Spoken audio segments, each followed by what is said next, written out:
Yo,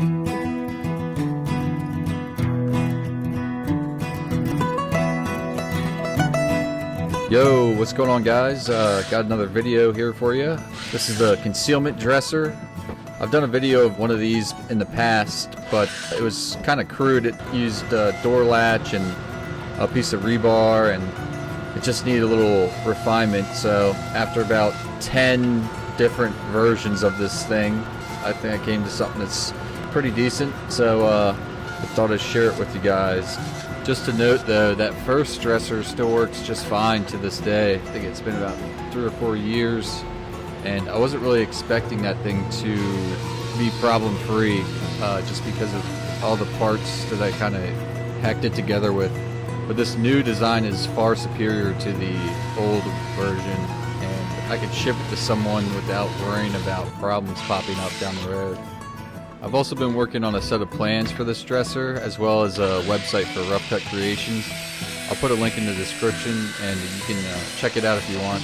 The plans are coming along, but they're not quite done yet, but I'll have them up on the website as soon as they're done. Another thing I realized is that a lot of people wanted plans for the first version of the dresser, and a lot of people that watch the channel are woodworkers, but maybe not as adverse in metalwork, or maybe just don't have the tools like a welder. So I've been putting together a hardware kit you could get with the plans if you wanted to build one of these yourself but didn't want to mess with the metal side of everything. Anyways, sorry if that sounded like a big sales pitch, but I did want to get that out there for anyone who's interested. Now on to the video. So far we've just been working on the legs. These are the two front legs, and they both get notches for the latch bodies to sit in later on.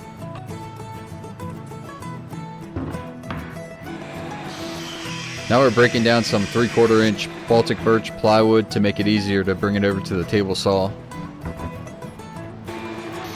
These two pieces will be used for the sides of the dresser.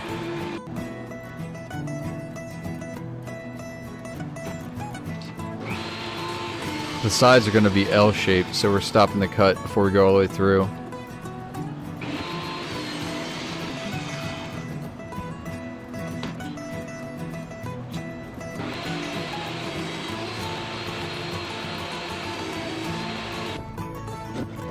Now just finishing out the cut with a handsaw, and then cleaning it up with the chisel. We're going to be attaching the sides to the legs with pocket screws.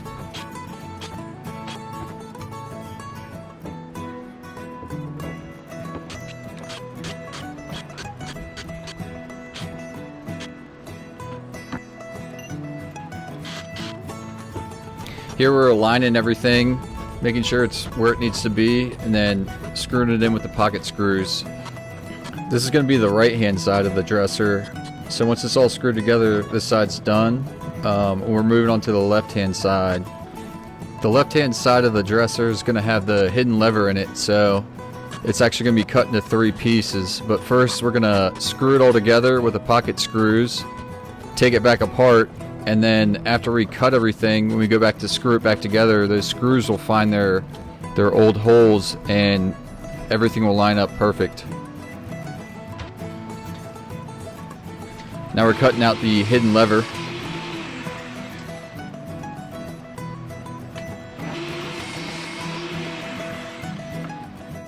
Now we're using this drill press attachment to drill the holes for the hinge pins for the hidden lever. This thing's pretty nice. It does a perfect 90-degree hole, and then I have those legs extended on the base. So when you straddle a piece of plywood, if you twist it until either side hits the plywood, it'll center that hole right on the edge. Now we're making the hinge pins out of some 5/16 steel round bar.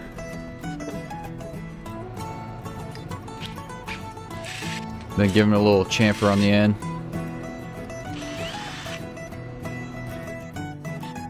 And clean them with some sandpaper.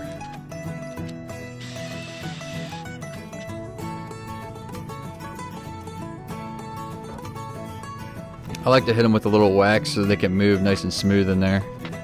Then using a scrap piece of wood with a table saw kerf out of it, we're going to find 2 washers that fill that perfect, since that's what we removed from the top and the bottom of the lever.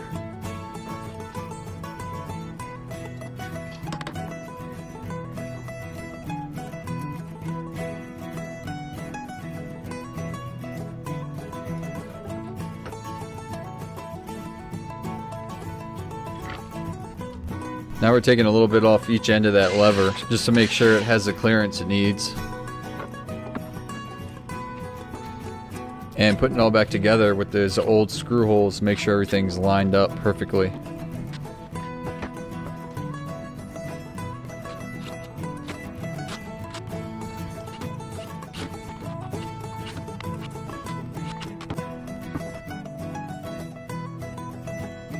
And now both sides are done, and we are going to move on to making the frames for the front and the back.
We're using domino joinery for the front and back frames.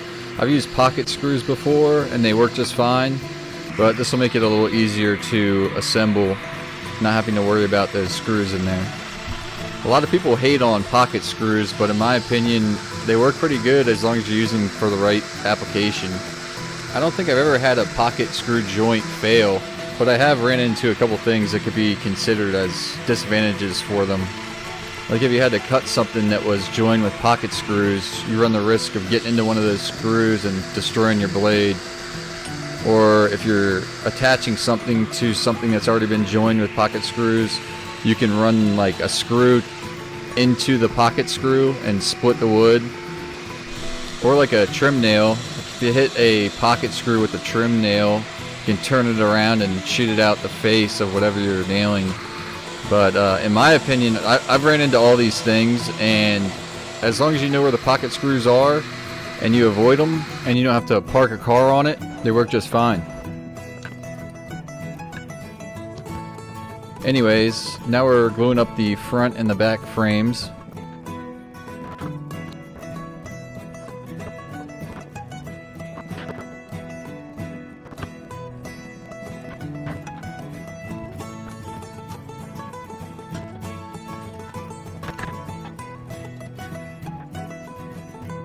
Let them dry overnight, and then we can put together basically the whole frame of the dresser, which is the sides and the front and rear frames.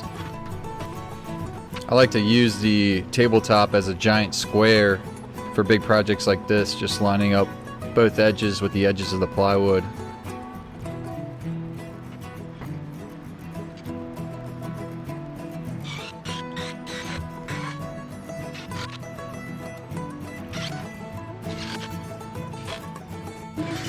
Here we're cutting the bottom of the dresser out of some 1/2-inch Baltic birch, and then cutting out notches in the corners for the legs.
Now we're going to be cutting out the bottom of the concealment bay. The large notches in the corners are for the legs, and then that small notch is for the cable.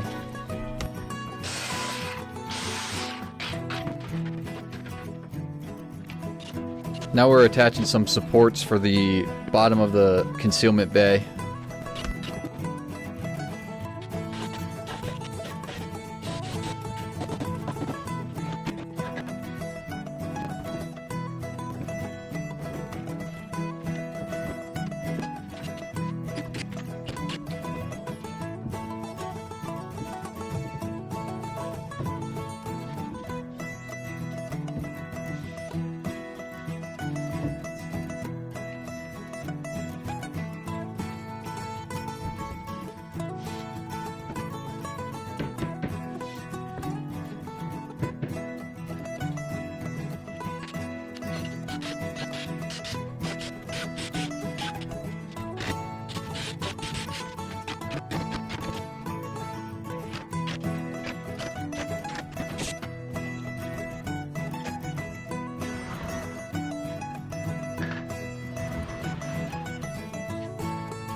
Now we're cutting some felt to line the inside of the concealment bay.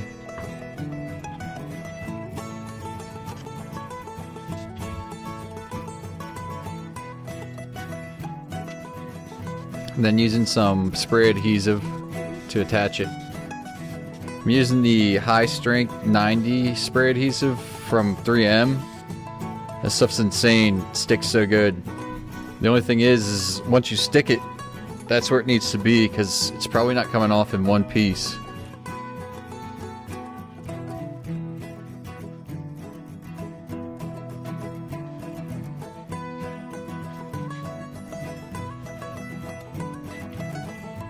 This is 1-inch thick Baltic birch. We're going to be using it for the back of the concealment bay. I got this stuff from a local lumber company, and this is the first time I've seen 1-inch plywood in stock.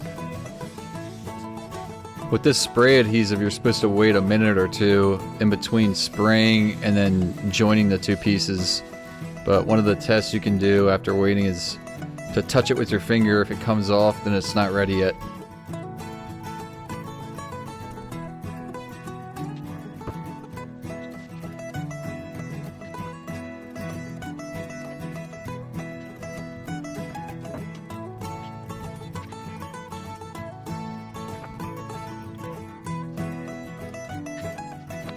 I think I actually cut the back 1/16 of an inch shorter than the actual dimension to account for the thickness of the felt, and it's still pretty tight, but that's a good thing.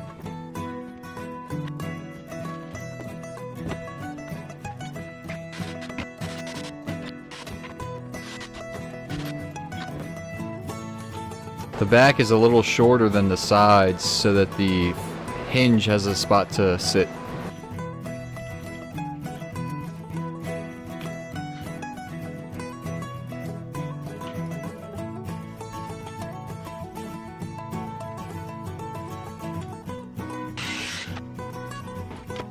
Now we're moving on to the front of the concealment bay. This piece is also made out of the 1-inch thick Baltic birch. I'm using a dado blade to make a couple notches for the legs. Then we're going to use the router with a couple jigs to make the recess for the face plate of the latch, and also a hole for the latch body.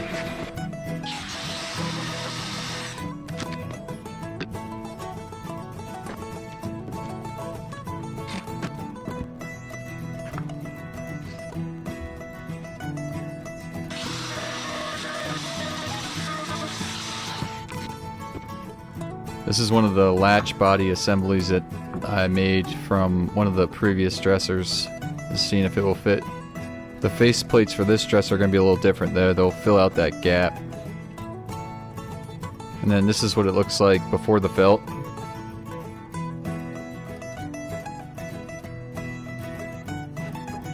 Just doing a little test fit here. See, it's a pretty snug fit, so you know it's going to be pretty tight once that felt is on.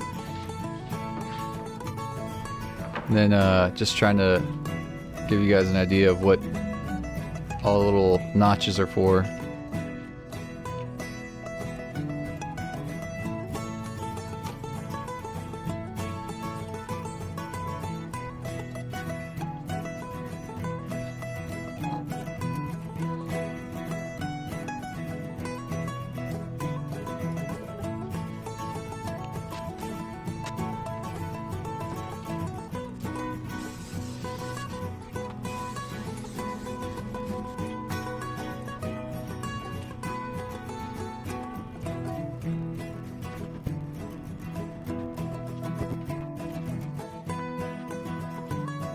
Using a 5-in-1 tool to try to get that felt down into the little recesses. Then using a piece of scrap 1/2-inch plywood for a straight edge, cut the felt on the top.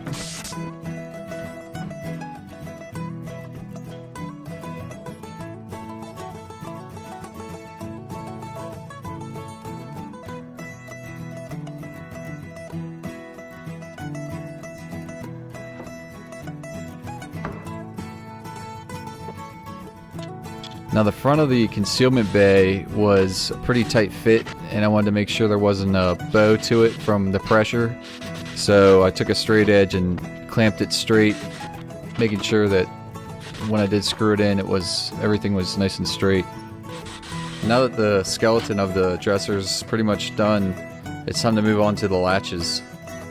I'm a plasma cutting noob, so don't judge, but I've done this all with a drill and a file before. The plasma cutter I just got makes it a lot easier, but still can be done without one.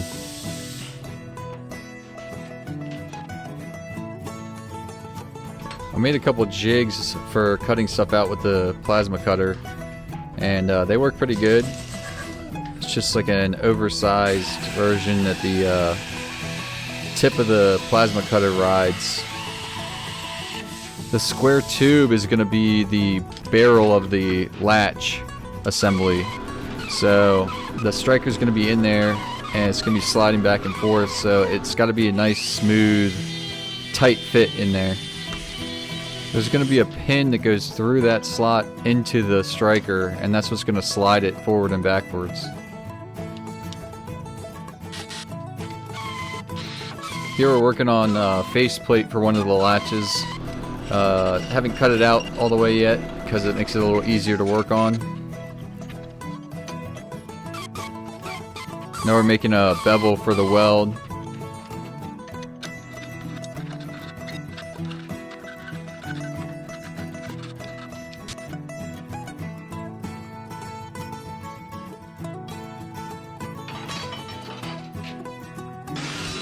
Now we're cutting the face plates to their actual width and putting a round over on one of the corners.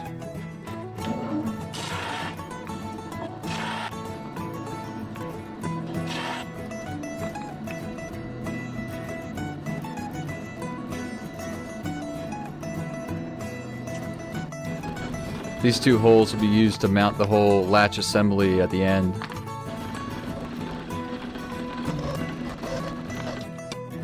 Now we have the latch barrels cut to size, and we're putting a bevel on the ends for welding.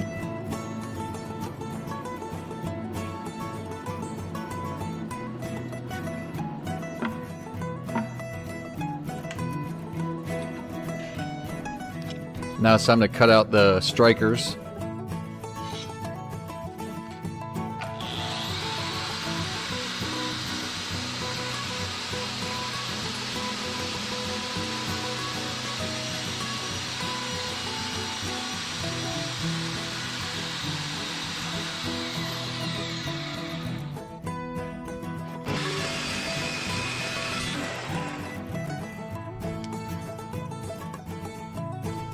I got all this metal from a local distributor, and getting these two parts, the striker and the barrel, to fit nicely was probably the hardest part of this whole latch assembly.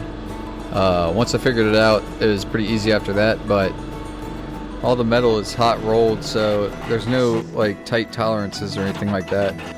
And then also there was a lip inside the square tube from where it was wrapped around and joined, and that had to go. I had to file that out. And then the square bar inside the tube was a tight fit, and I couldn't figure it out, but it ended up being the corners of the square bar just needed to get filed down, not the whole wall of it, just corners to make it slide. After making about 10 of these things, I got it down to a science. It's pretty easy. So now we're getting ready to weld the faceplate to the barrel, and we're using 1, 2, 3 blocks to square everything up.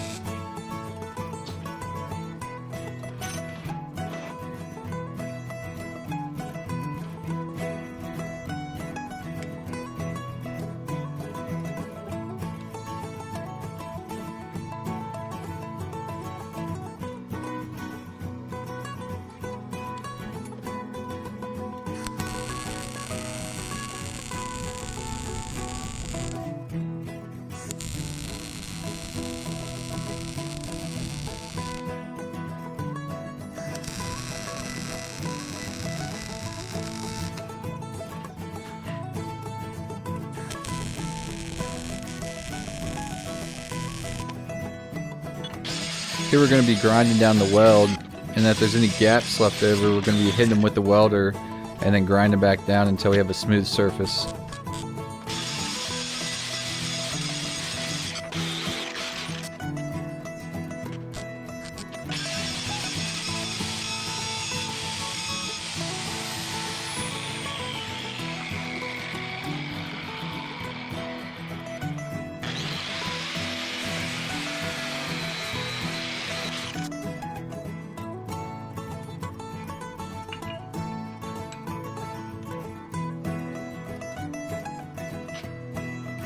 Now we're going to be breaking the edges with a file, and then if any weld spilled over, we can get that out with the file too.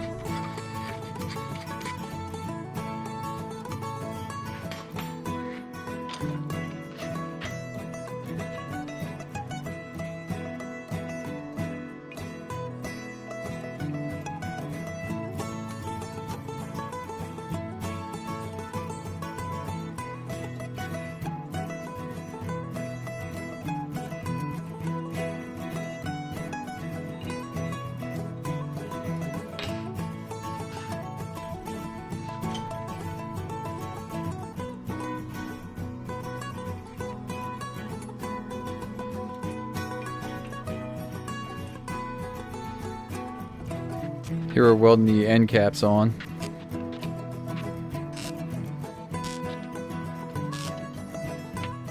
Now we're going to be cutting out 2 cams out of a piece of 1/2-inch steel. I designed the cams on the computer and then printed out the pattern, and now we're just sticking them on with 2P10 super glue. A lot of you guys already know, but for those who don't, 2P10 is amazing. I've had that bottle for like 4 years now, and I'm still using it. So here we're drilling some pilot holes.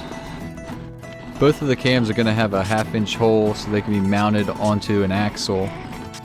And then they're both going to have a 1/4-inch hole for a pin that's going to go through that slot I was talking about earlier into the striker, and that's what's going to slide the striker in and out.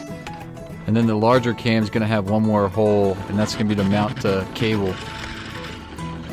A little tip for drilling metal on a drill press is if you have a scrap piece of plywood laying around, I know they're like gold these days, but get yourself some drywall screws and drive them in either holes in the metal or just on the edges to hold it in place, and that plywood will give you a lot more leverage holding that thing so it doesn't rip out of your hands. We're going to be using the plasma cutter to cut these two out. I used to use the metal bandsaw to cut these out, and it was actually a lot faster for me because there was less to clean up on them. but that's probably also just like a lack of skill when it comes to the plasma cutter on my behalf. I made a couple of jigs that I can bolt to the 1/2-inch steel through the axle holes, and the plasma cutter can just follow that shape, make it a little easier to cut out. I tried them by hand, and that did not go well. The plasma cutter I'm using is a Hypertherm PowerMax 45, and it says it can cut 1/2-inch steel. I've got it cranked up to the max, and she's cutting pretty good, but my technique needs a little work. If I could maintain constant speed, I think everything would be alright. It's just like sometimes the tip gets caught on something and I jerk it a little bit and it doesn't cut all the way through because I'm moving it too fast. I think it's probably a lot like welding. There's no shortcuts. You just have to practice and practice until you get the feel for it.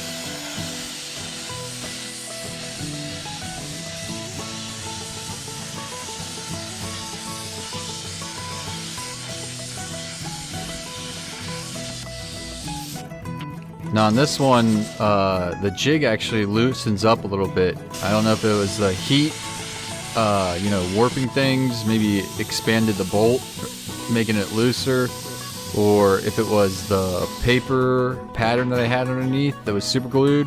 I don't know if that melted away and made a little gap between the nut and the steel, but something happened here and it loosened the jig, and I almost blasted right through the tip of the cam.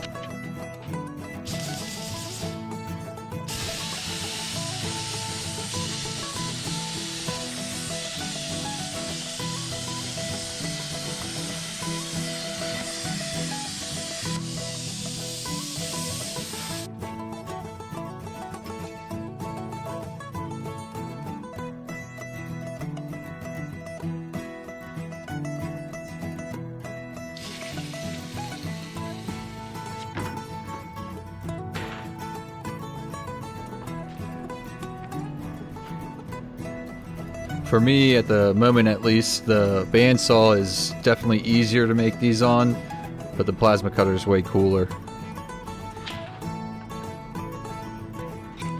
Here you can see what's left of that paper pattern on the back. Not much.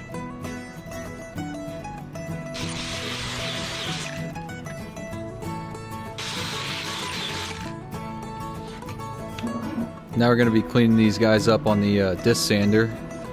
Should probably do a video on the disc sander. It's super simple to make though, but it's something that I made that I use almost every day in the shop. I have a bucket of water hanging on the wall next to the disc sander to cool parts down. I can put one in there and work on the other one, alternate, and the parts never get too hot to handle. Now we've cleaned up all the outside edges we can't really get into those inner curves with the disc sander, so take them over to the belt sander.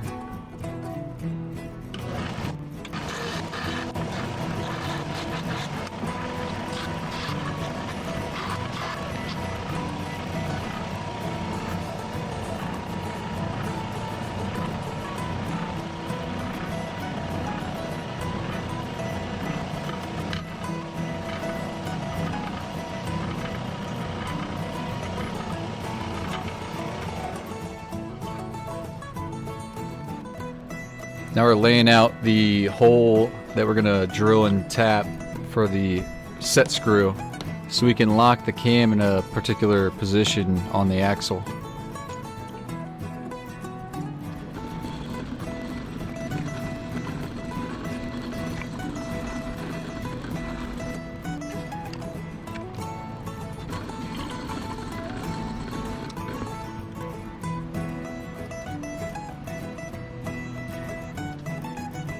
Now we're going to be tapping the hole. It might seem like cheating, but I like to use the drill to tap small holes. I set the drill clutch to a setting low enough to where it's not going to snap the tap. Then I tap till the clutch gives out, throw that baby in reverse, give it a little tap, and then repeat till it's all the way through. Now we're cleaning up the holes a little bit, just in case there's any warpage from the heat from the plasma cutter. Then chamfering the edges of the 1/2-inch holes with a countersink bit. Now we got the axle and the vise, and we're using a chamfering tool to chamfer the ends of the axle. This is a piece of hot rolled 1/2-inch round, and since it's hot rolled, it's not exactly a 1/2 inch, it's a little bit over. It's got a couple ridges from the manufacturing process, and we got to grind it down a little bit to get it down to a 1/2 inch so that the bearings and the cams will slide on. So I chucked it up in the lathe, and I got the homemade steady rest in there. There's a video on that if you wanted to check it out. But now I'm just going to grind it down so that it's a little bit smaller.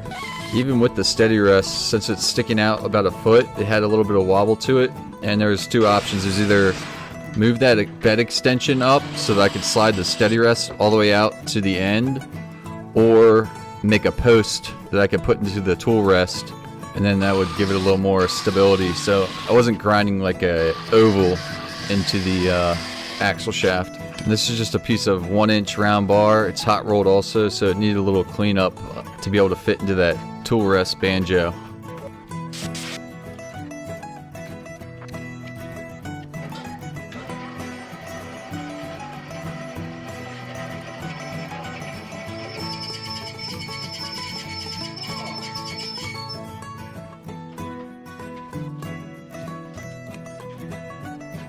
It was screeching pretty bad, so I put a drop of oil on there to quiet it down a little bit. Since filming this video, I've been trying to put together a parts kit for this thing that would be less labor intensive. So I tried a piece of cold rolled steel for this instead of hot rolled, and everything worked out perfect. The bearings and the cams slid on first shot, no grinding required, so it was a lot easier than the hot rolled.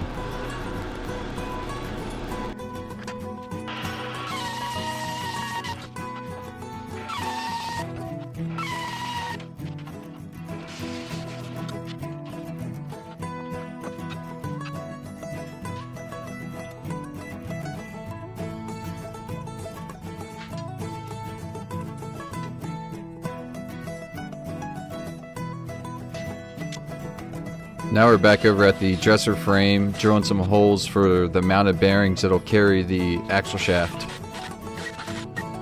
These are some threaded inserts that take 1/4-inch bolts. They work better than screws for this application because you might need to tighten and loosen the bolts to reposition the bearings, and using screws you might end up just wallowing out that thread.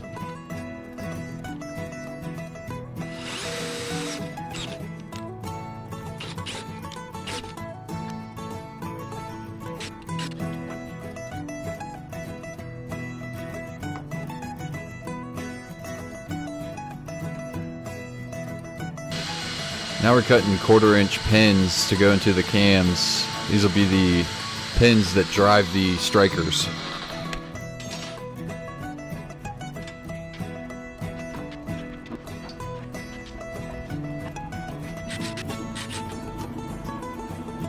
Now to make sure this thing is square to the cam, I'm using old cams. I know the holes through those are perpendicular, so they're just kind of like a brace for the pin while I weld it.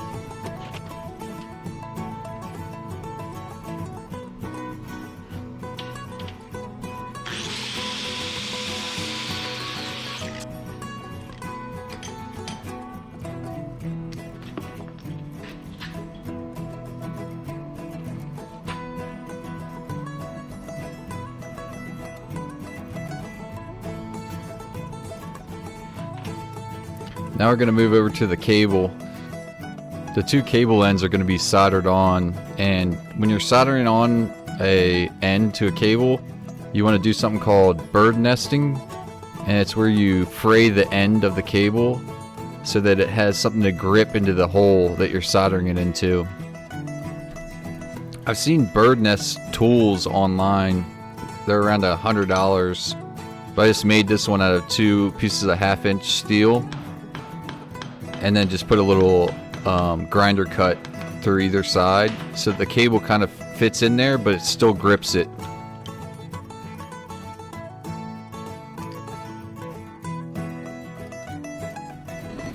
Now we're going to be making the cable end out of a piece of 1/4-inch brass bar.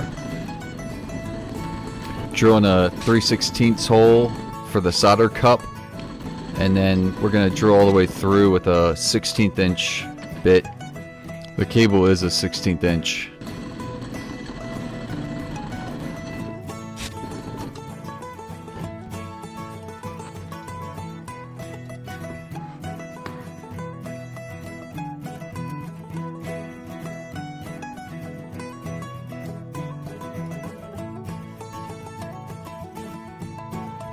These cable cutters make a nice clean cut. It helps a lot when you're trying to fit a cable through a tiny hole because you don't have any fraying.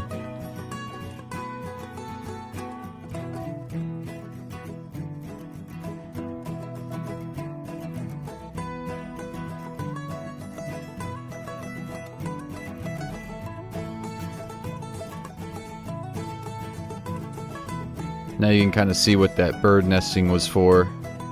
Once it's soldered, that whole cup will be a solid chunk locked into the brass.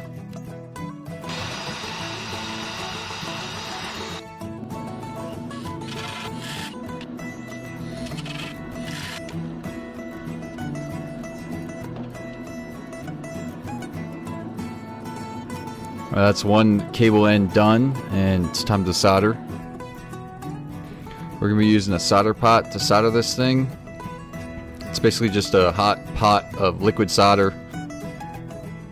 You want to clean everything real good so that the solder can stick, and then before you dip it in, you want to dip it into some flux. The solder is going to kind of wick up anywhere that flux is touched, so you don't want to dip it down too deep because you don't want a stiff soldered cable. You just want the end soldered. So I'm just dipping it deep enough to cover the cable end and the brass. And I've got the cable extended a little bit so that the flux can get all over that. Now you probably don't want to wipe it off like that because I'm getting flux up on the cable where I don't want it, but it still turned out alright. Now my hand's blocking everything, but I'm basically just dipping it down into the solder just enough so it covers the brass. Then depending on the size of the piece that you're soldering, you want to leave it in there long enough for everything to get super hot so that solder can stick to everything. Then you're going to want to set it down to let it cool without moving it too much. Now this is about 5 minutes later. Everything's cool to the touch. Needs a little bit of cleanup, but you can see that solder cup's filled. Now we're moving back over to the main cam. This is going to be the one that drives everything, and we are cutting a slot in the back of it for the cable. We're starting with a really thin cutting wheel. It's just going to get us right on that line, give us a little track for the larger grinding wheel to follow. So that was a 1mm disc. Now we're moving up to a 1/16 inch disc, and this will cut us that slot for the 1/16 inch cable.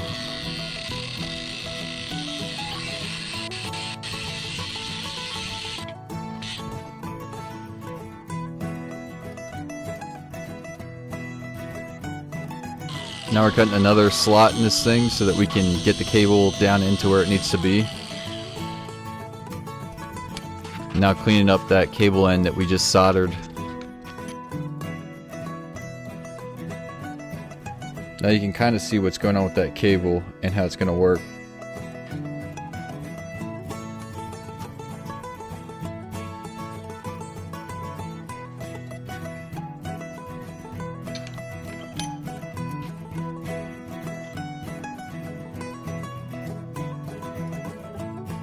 This is a shot of the cams, the axle shaft.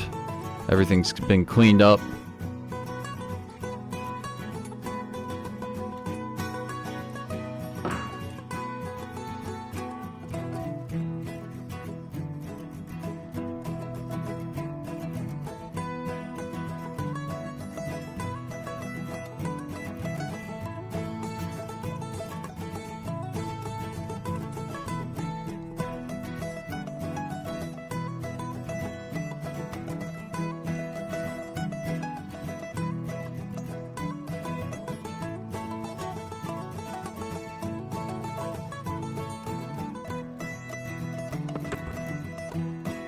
Now it's time to install it onto the dresser and give it a test.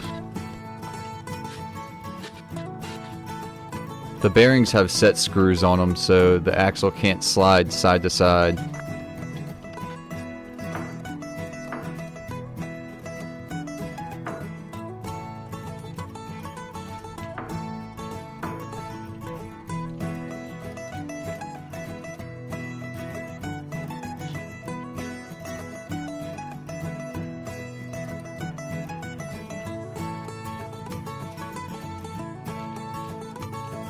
Now we're going to focus on the strikers again.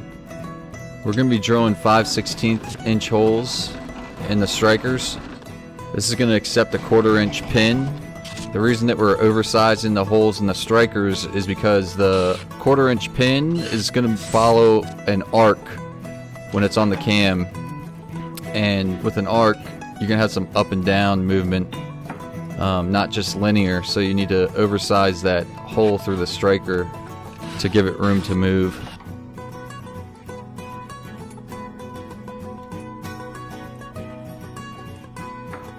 Now we're putting everything together so we can give it a test.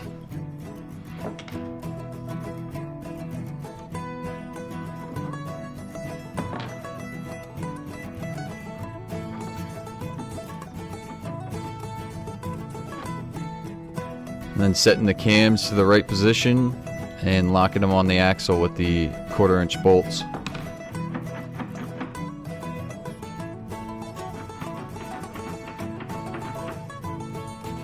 Somehow I lost some of the footage from making the cable, but this end is done just the same as the first, except it's a puck instead of a piece of round bar. Now we just drill a little recess in there for the puck. And now we're going to cut a little slot for the cable to go through.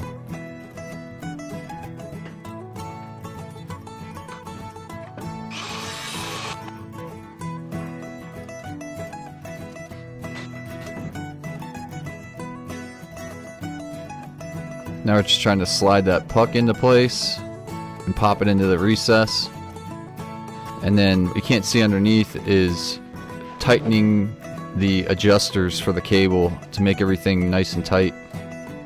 Most of the cable parts that weren't custom made are bicycle parts for bicycle brakes. You can see them there, the adjusters and then the cable housing.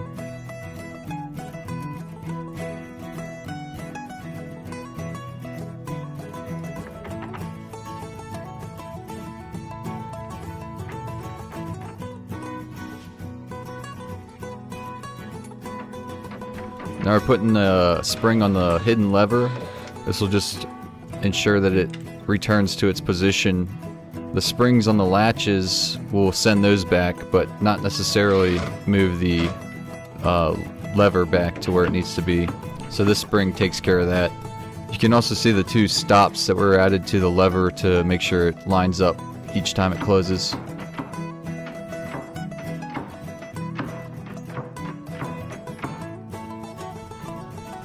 Now we're adding the piano hinge to the back.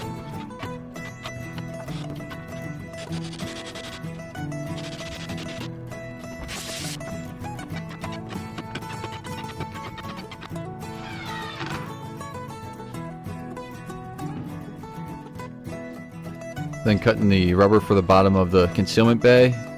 This is 1/4 inch rubber matting.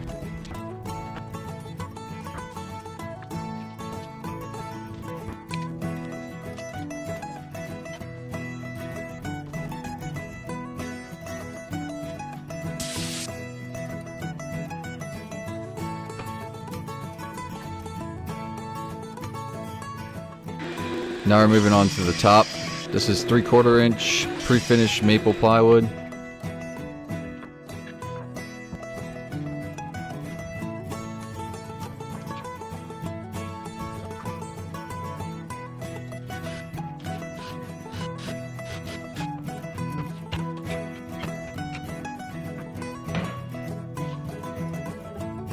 Just putting a couple screws in and testing it, making sure everything's lined up.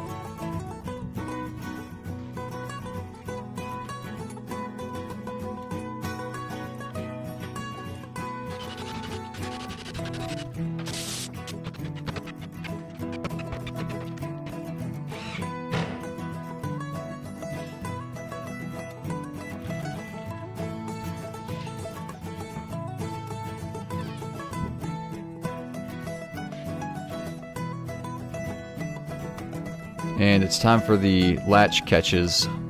These will be mounted on the lid, and they're going to serve two purposes. One is to catch the latch, and then the other is to mount the gas spring to. So that's what that ear is. We designed them on the computer, and now we're cutting them out with a laser cutter on paper to use for patterns.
Here we've drilled out the corners of the square for the latch catch, and we're gonna cut them out with the jigsaw and then clean it up with a file.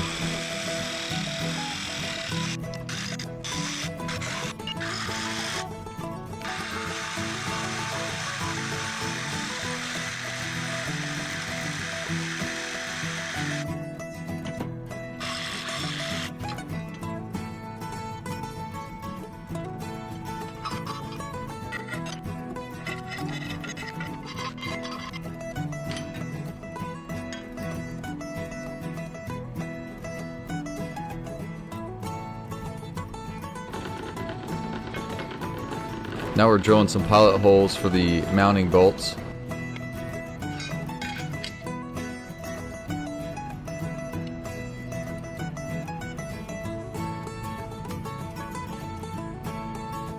And here we're laying out the bends. It's gonna get two. I made a crude brake for my Harbor Freight press, but I think I'm gonna put a video up on that. I recorded making it. It's not much, but it does the job. And that little magnet jig just gets you centered on that brake, so the bend is right where you want it.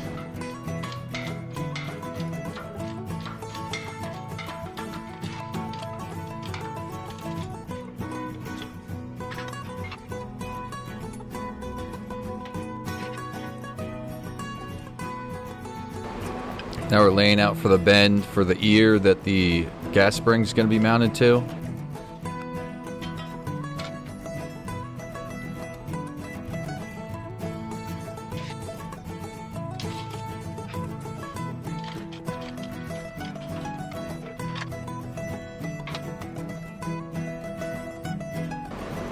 There's a little shot of the two bends completed.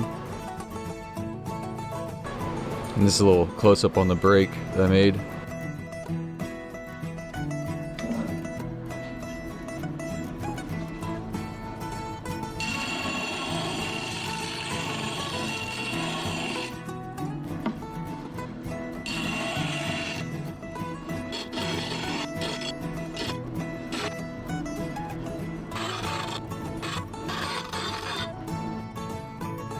Now we're laying out for the catches. It's got to be pretty precise or else the catches will hit the dresser and it won't close. And here we're using some different threaded inserts so we can bolt the catches on from the bottom side.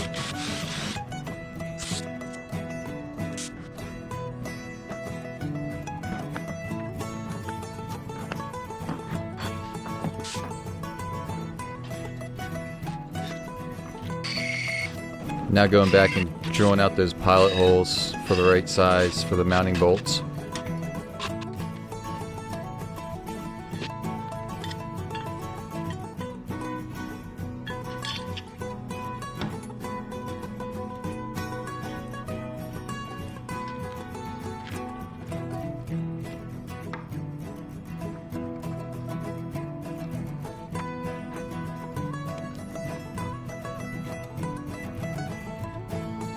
Now laying out for the gas springs. This is a kind of tough measurement to get if you're starting from scratch, because first you want to find the largest gas spring that'll fit into the area you're using. These are elevator bolts, by the way. But anyways, then you want to find the mounting locations that'll utilize the full stroke of the gas spring, so that when the lid is closed, the gas spring is fully compressed, and then when it's open to 90 degrees, the gas spring is fully extended. And if these mounting locations are off by just a little bit, it can cause the dresser to not open and close properly. So in this instance, all the math paid off and everything lined up perfectly. So the pilot hole was right where it needed to be. So we're going to go ahead and drill that out and weld in a gas spring mounting bolt, which is just a bolt with the head cut off, and it's just tapered a little bit for the weld. I'm using a little jig I made with a couple of flange nuts welded to a piece of tube to make sure that the bolt is welded in at 90 degrees to the metal.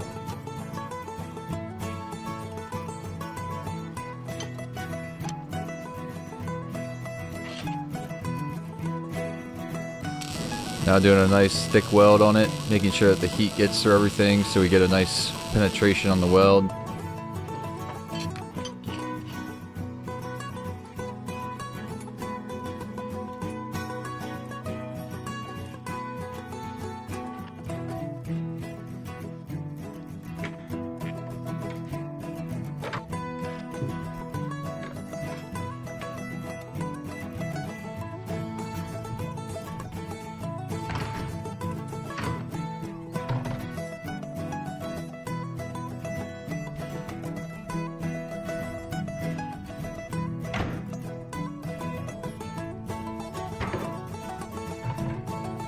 Here I've got a 2x4 block screwed to the lever so don't put too much stress on the plywood. But once the oak veneer's on, there won't be anything to worry about. It'll strengthen that up quite a bit.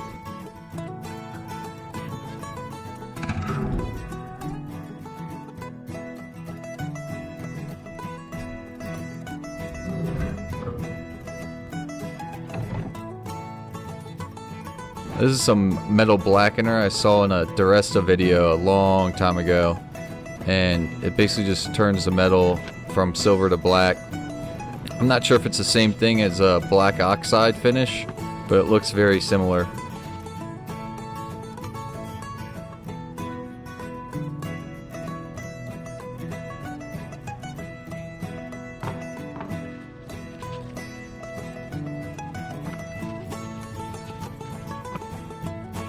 Now this stuff I found from the same Duresta video, but it's basically an oil finish that you put on to seal in the pores of the metal so you don't get corrosion.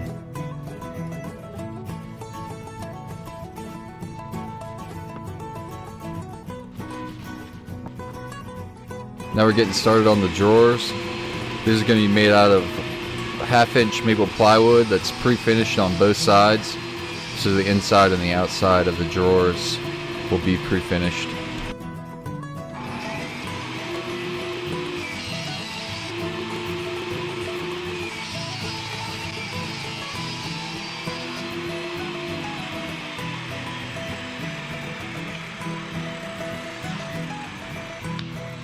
So here we have the drawer fronts, backs, and sides cut out into strips, and we're going to be edge banding the tops.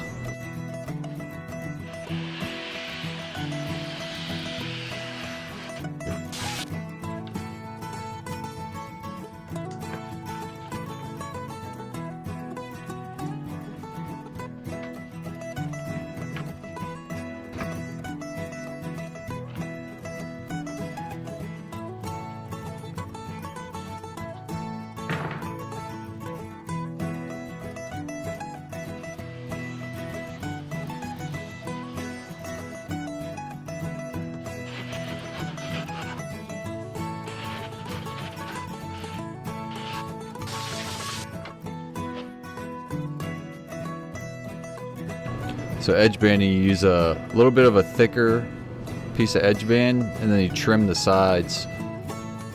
And I usually used to do this with a razor or a router with a flush cut bit. but I just got this fast cap edge banding trimmer, and this thing works awesome. When using a razor blade, it would have to be super sharp, so I go through a couple because you can tell when the edge starts going on the razor blade. So I'm kind of curious to see how long this fast cap tool holds a sharp edge, but so far so good.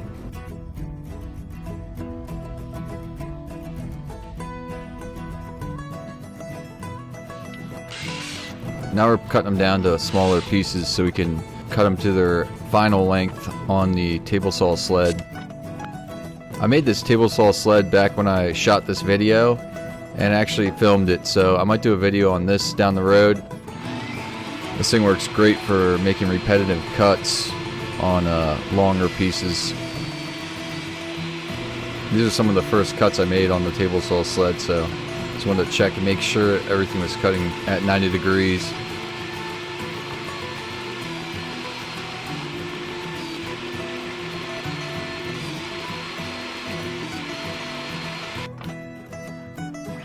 Here we're cutting a 1/2 inch dado in the sides for the backs to slip into. Got a piece of scrap wood behind it so we don't have any tear out. Now we're setting up the table saw for the front dados. These are going to be right on the edge of the plywood, so I've got that piece of scrap plywood screwed to the fence. That'll let us get the wood right up on the edge of the blade.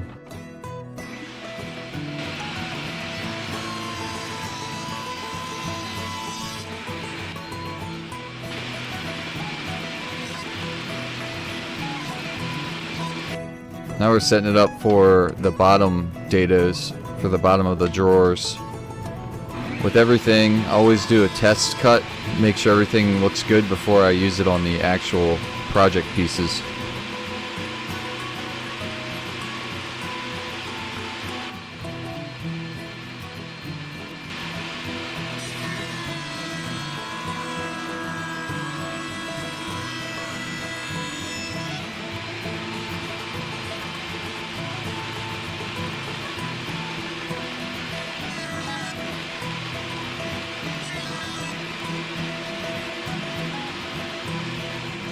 Now we've cut all the dados and it's time to cut the bottoms for the drawers.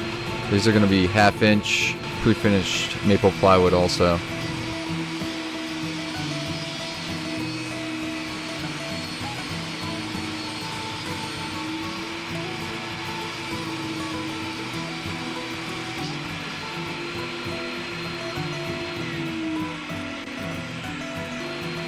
For almost every rip I make on the table saw, I use the side of my left pointer finger pointed backwards towards myself on the side of the wood to keep pressure towards the fence.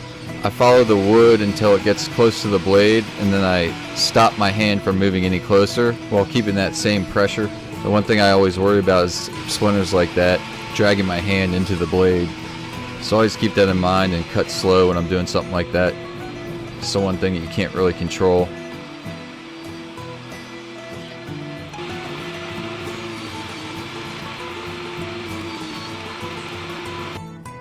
Now I have all the pieces for the drawers cut out, and it's time to put them together. I like to take a block plane and chamfer the edges of the bottoms so they fit in there a little bit easier.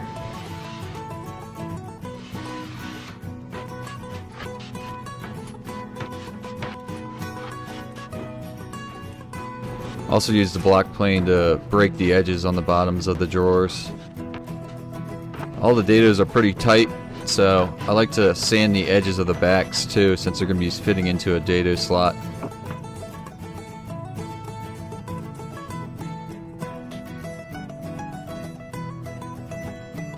A solid hammer with a beating block or a rubber mallet is a good way to get everything seated before clamping.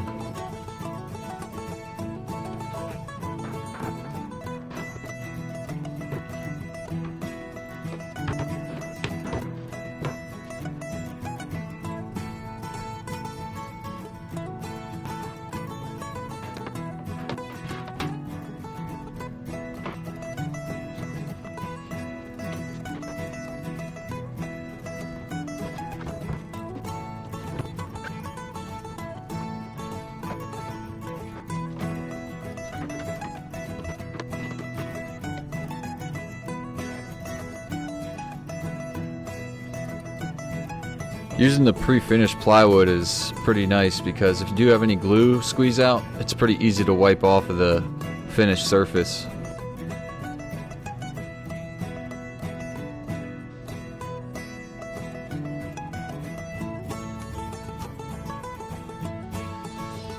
We're laying out for the drawer slides.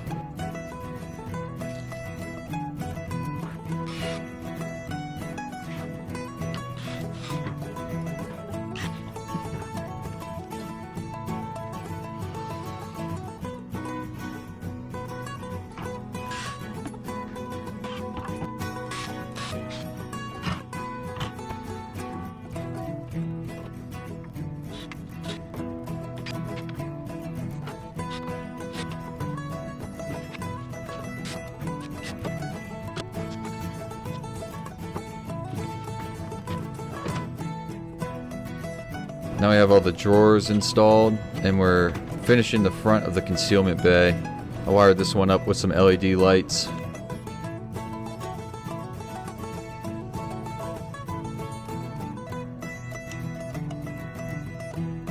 The front of the concealment bay is removable, so you don't have to break the whole dresser apart to get to the moving parts if you ever have to make an adjustment to something.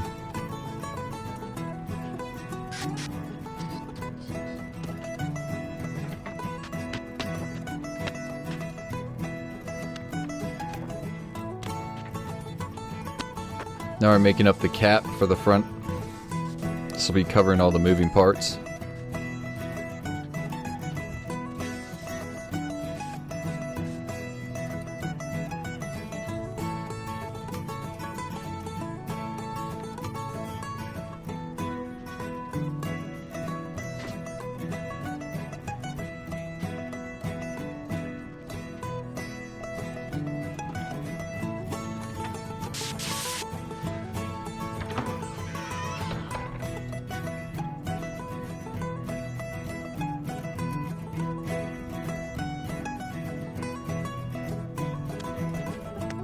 And finally, it's time to attach the rest of the veneer.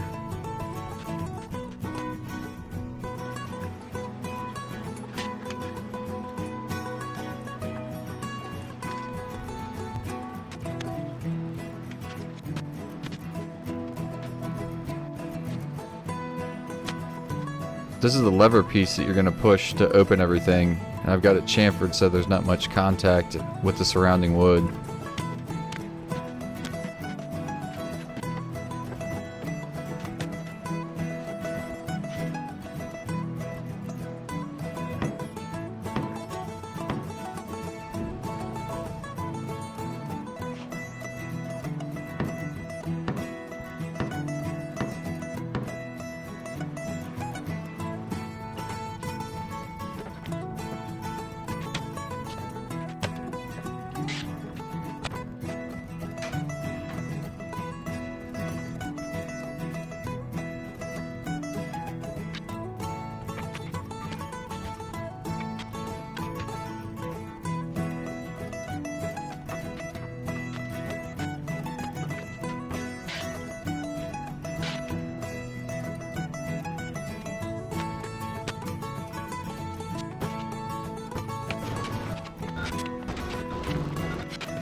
Some people don't realize this, but wire cutters usually have a bolt cutter in there that works perfect for the handle bolts. You need to cut them down a little bit. They're nice because after you cut the bolt, when you unthread it from the pliers, it corrects the thread, so when you go to put it into the handle, it starts a little easier.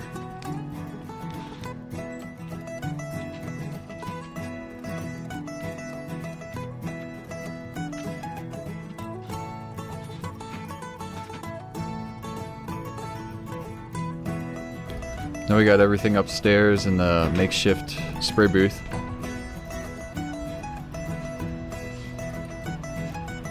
You'll be spraying everything with a few coats of semi-gloss polyurethane, and then finish it with a satin polyurethane.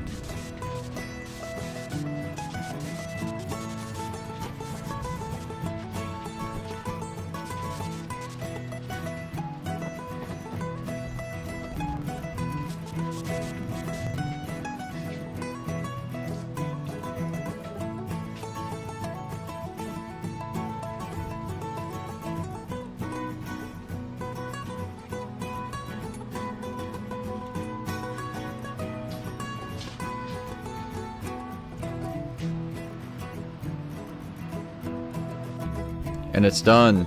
I hope you guys enjoyed the video. Check the link in the description for pricing and plans. And feel free to like and subscribe if you aren't already. And last but not least, as always, thank you for watching.